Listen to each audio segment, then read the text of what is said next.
ओम नमो भगवते वासुदेवाय। ओम नमो भगवते वासुदेवाय। ओम नमो भगवते वासुदेवाय। ओम अज्ञानतिमिरान्धस्य ज्ञानाञ्जनशलाकया चक्षुरुन्मिलितं येन तस्मै श्रीगुरुवे नमः। श्रीचैतन्यमनोभीष्टं स्थापितं येन भूतले स्वयं रूपकदा मह्यं ददाति स्वपदान्तकम्। ओम विष्णुपादाय कृष्णप्रेष्ठाय भूतले श्रीमते भक्तिवेदांत स्वामिने इति नामिने। श्री चैतन्य प्रभु नित्यानंद श्री अद्वैत गदाधर श्री वासादि गौर भक्त वृंद। हरे कृष्ण कृष्ण कृष्ण हरे हरे, हरे राम राम राम हरे हरे। हरे कृष्ण कृष्ण कृष्ण हरे हरे, हरे राम राम राम हरे हरे। हरे कृष्णा, सभी को दंडवत प्रणाम। दंड प्रणाम या दंड प्रणाम। हरे कृष्णा। हरे कृष्णा माता जी। माता जी दंड प्रणाम। आज का हमारा टॉपिक है श्रीला रूप गोस्वामी जी के बारे में, और मैं उनका एक ब्रीफ इंट्रोडक्शन दे देती हूँ। उसके बाद हम उनके जीवन परिचय, उनकी रचनाओं के बारे में जानेंगे। तो जो श्रीला रूप गोस्वामी हैं, वो वृंदावन के 6 गोस्वामियों के अंदर आते हैं और उन्हें अभिधेय आचार्य कहा जाता है। अभिधेय है जो कृष्ण भक्ति की विधि बताए और उस पर चलना सिखाए, उसे अभिधेय आचार्य कहते हैं।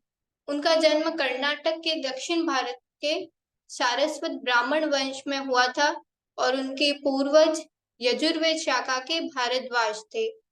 इस सब की जानकारी हमें जीव गोस्वामी जी के रघुतोषिणी ग्रंथ में मिलती है।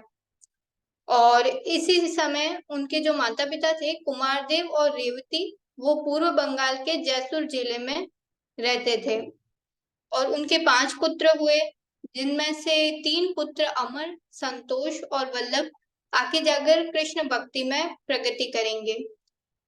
और उन्होंने चैतन्य प्रभु से दीक्षा ग्रहण की और उनके बाद उनका नाम परिवर्तन होके संतोष से रूप गोस्वामी हो गया और उनके भाई अमर का नाम श्रील सनातन गोस्वामी हो गया। और उनके एक और भाई थे, छोटे भाई वल्लभ, वो अनुपम बने। जो श्रीला रूप गोस्वामी थे, उन्हें संस्कृत, पर्शियन और अरेबिक भाषा की भी जानकारी थी। तो अब उनके जीवन के बारे में हम जानेंगे। समय था नवाब हुसैन शाह जब शासक थे, उस समय की बात है। तो श्रीला रूप गोस्वामी जो थे वो अपने क्षेत्र में बहुत प्रसिद्धि हासिल कर चुके थे, जनता उन्हें बहुत पसंद करती थी। तो ये बात जब नवाब को पता चली तो उन्होंने अपने मंत्रियों से कहा कि रूप गोस्वामी, जिनका नाम पहले संतोष था, उनसे कहा कि उसे लेकर आए। उसे नौकरी पर रखने से क्या होगा कि जनता के ऊपर एक दबाव बना रहेगा कि उनका एक प्रतिनिधि भी यहाँ है और वो जनता की सहायता के लिए भी कार्य कर सकते हैं। तो रूप को जो है वो मुख्य सचिव बनाया गया, जिन्हें दबीर खास की उपाधि दी गई, और सनातन जी को मुख्य आयकर सकर मलिक की उपाधि देकर कार्य पर रखा गया। अब वे कार्य करना तो नहीं चाहते थे, लेकिन राजा ने उन्हें धमकी दी कि अगर वे इस कार्य को नहीं करेंगे तो जनता को प्रताड़ित किया जाएगा और भक्तों को परेशान किया जाएगा। इसी कारण जनहित के बारे में सोचते उन्होंने नौकरी स्वीकार कर ली और वे अपने कार्य करने लगे। लेकिन उन्होंने कृष्ण भक्ति के पथ को भी नहीं छोड़ा, वे साथ साथ भक्ति में भी अग्रसर आगे बढ़ते रहे। रामकेली नामक स्थान पर उन्होंने गुप्त वृंदावन की एक योजना तैयार की, जहाँ एकदम वृंदावन जैसा बगीचा, वन मंदिर सब कुछ निर्माण करवाया। और जब 1514 में चैतन्य महाप्रभु रामकेली की ओर आए तो वे जो संतोष और वल्लभ थे, उन्होंने इच्छा प्रकट की कि वे चैतन्य प्रभु से मिलना चाहते हैं। तो नित्यानंद प्रभु और हरिदास ठाकुर ने उन्हें चैतन्य प्रभु से मिलवाने के लिए भेज दिया। तो चैतन्य प्रभु से मिलकर वे अत्यंत प्रसन्न हुए और उन्होंने अपनी दुविधा भी उनके सामने रखी कि हम तो जगाई और मथाई से भी अधिक दुष्ट हैं, हमें तो ऐसे राजा के लिए काम करना पड़ रहा है, और उन्होंने अपनी सारी घटना बता दी। तो चैतन्य प्रभु ने कहा कि आप चिंता न करें, एक समय आएगा जब आपको इस नौकरी से मुक्ति मिल जाएगी और आप पूर्णतः कृष्ण भावनामृत के लिए कार्य कर सकेंगे और प्रचार का कार्य करेंगे। तो वे दोनों ही निश्चिंत होकर चले गए। तो बाद में उन्हें इस कार्य से मुक्ति मिल भी गई। जब नौकरी से वे मुक्त हो गए तो वे पूरी तरीके से कृष्ण भक्ति में अपना कार्य करने लगे और प्रचार का कार्य करने लगे। जब उन्हें नौकरी से मुक्ति मिली तो उनको 2 नाव भरकर सोना दिया गया। अब इतने पैसे से एक भक्त क्या करता? तो उन्होंने 50% जो धनराशि थी वो ब्राह्मणों में और भक्तों में वितरित कर दी, और 25% जो उनके पास पैसा था वो उन्होंने अपने परिवार को दे दिया, और 25% अपने पास रखा ताकि अगर कोई संकट आ जाए तो वो उसमें उसका उपयोग कर सके। और परिवार त्याग कर वे पूरी तरीके से कृष्ण भक्ति के लिए संन्यास ग्रहण करते हैं। और जब उन्हें एक खबर मिली कि चैतन्य महाप्रभु वृंदावन से प्रयागराज आ रहे हैं, तो वे उनसे मिलने के लिए तुरंत वहां चले गए, जहां उन्हें 10 दिन तक दशाश्वमेध घाट पर महाप्रभु ने उन्हें कृष्ण तत्व, भक्ति तत्व और रस तत्व का पूरा ज्ञान दिया। और जब चैतन्य महाप्रभु पुरी की ओर जाने के लिए प्रस्थान करने लगे, तब उन दोनों ने भी कहा हम भी आपके साथ चलना चाहते हैं। लेकिन चैतन्य महाप्रभु ने कहा नहीं, आप दोनों यहाँ वृंदावन में रहकर कार्य करें। और उन्हें 2 कार्य दिए गए कि वृंदावन की मूल लीला और स्थलियों की खोज करना और विग्रहों की स्थापना करने का कार्य आप दोनों को करना है, और गौड़ीय वंश संप्रदाय के पूरित ग्रंथों की रचना, प्रसार आदि कार्य आपको करना है।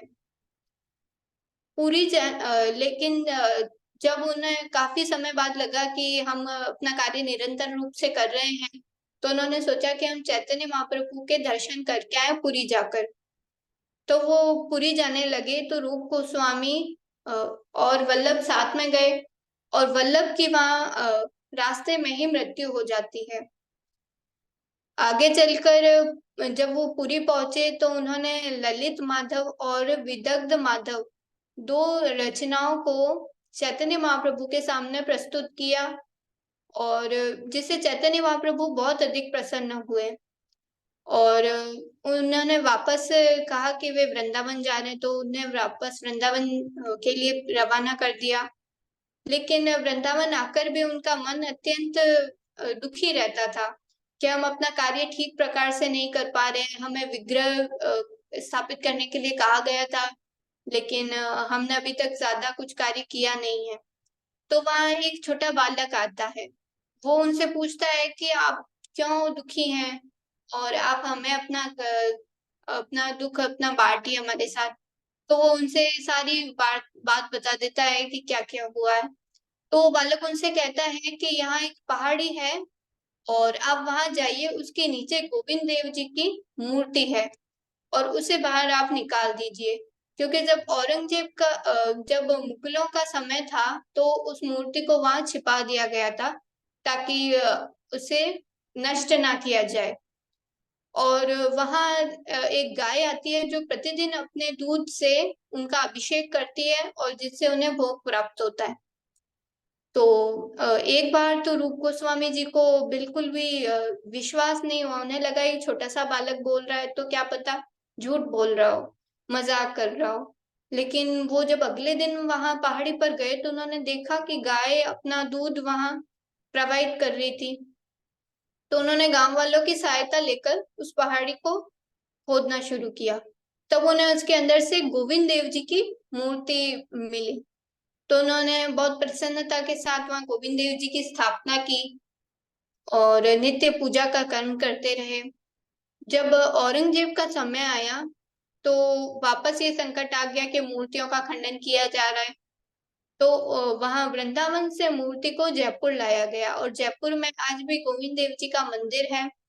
आप मेरे जो बैकग्राउंड में देख रहे हैं वो गोविंद देव जी का मंदिर ही है। रूप गोस्वामी जी ने अपने सबसे बड़े ग्रंथ वैष्णव साहित्य को लिखा, जिसमें 1 लाख श्लोकों की संख्या है। उन्होंने भक्ति रसामृत सिंधु, विदग्ध माधव, ललित माधव, उज्जवल नीलमणि, उपदेशामृत, दान केली कौमुदी, लघु भागवतामृत, हंस दूत, उद्धव संदेश और मथुरा महात्म्य आदि ग्रंथों की रचना की, जिनमें सबसे ज्यादा उत्तम कोटि का जो ग्रंथ है, जिसे हम लेवल 3 में भी पढ़ते हैं, नेक्टर ऑफ डिवोशन, जिसमें राधा कृष्ण की प्रेमा भक्ति प्राप्त करने का उपाय बताया गया, और जो कि बहुत ही भक्तों के लिए एक प्रिय ग्रंथ है, और उन्हें इसी ग्रंथ के कारण भक्ति रस आचार्य की उपाधि भी दी गई थी। ईस्वी सन 1564 में श्रावण शुक्ल पक्ष की द्वादशी को उन्होंने अपने भौतिक शरीर का त्याग कर दिया और वे भगवान की नित्य लीलाओं में विलीन हो गए।